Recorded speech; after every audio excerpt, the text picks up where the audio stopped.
Байгалийн ухааны гүнзгийрүүлсэн сургалттай нийслэлийн ерөнхий боловсролын лаборатори 28 дугаар сургуулийн багш Шигжгэ Авагта урт насны нь тус сургуульд багшаар 23 дахь жилдээ ажиллаж байна. Монгол улсын боловсролын тэргүүний ажилтан, боловсрол судлалын магистр, тэргүүлэх зэрэгтэй.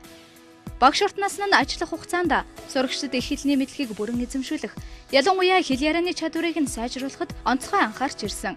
Хүүхдийг багаас нь цэгцтэй зөв бүтэн өгүүлбэрээр яриулж сургах нь түүний сургалтын гол арга барил бөгөөд ялгарах онцлог ур чадвар юм.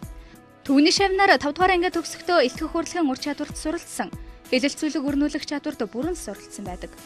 Бага ангийн багш урт насны нь сурагчдад их хэлний мэдлэг, ярианы болон бичгийн чадварыг твш хослуулан хичээлээ заах өвөрмөц арга барилтай. Сурагчдад ярианы болон бичгийн хэлний зааг ялгааг багаас нь ойлгуулж, суурийг нь тэгш тавьж өгдөгөөр ур чадварын хувьд хамт олонныхоо дунд өндөрөөр үнэлэгддэг. Сурагчдаараа зөв сайхан монгол хэлээр их хэлээрээ сайхан ярьж болохыг илүүд эрхэмлэж энэ хүсэлтийг хүргэв хийсэн. Тийм ч учраас 2 дугаар ангиас эхлээл тал бичих судалдаг. Тийм ч учраас тал бичгийн номнууд худалдаж авсан. Тэгээд төслийнхээ хэмжээнд бүгд хүмүүстэй түгээн дэлгэрүүлэхийн тулд хөшиг хийж тэн дээрээ үгийн утгыг тайлбарлаж мөн нөгөө багшийн ном боёо сурагчийн номон дээр байдаггүй үгүй сонсох ихүүдийг одоо нөгөө хоолой бичүүлэн CD-нд буулгасан.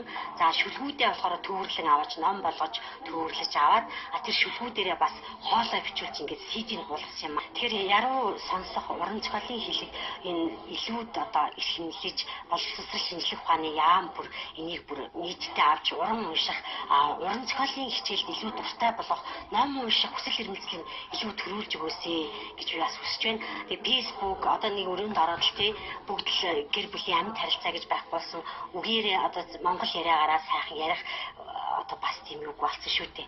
Одоо ховорлцсон. Тийм учраас энэ яруу найргийг илүү их хэрхэмлэж сонсож монголын хэлнийхаа илүү баялаг эрхэмлэж одоо өөрсдийнхөө хэл ярианд илүү их төвчүүлж оролцуулж байгаасаа л гэж сурагчдаас болон багш нараас хүрч өнөөдрийнхээ сургалтыг би явуулж байгаа.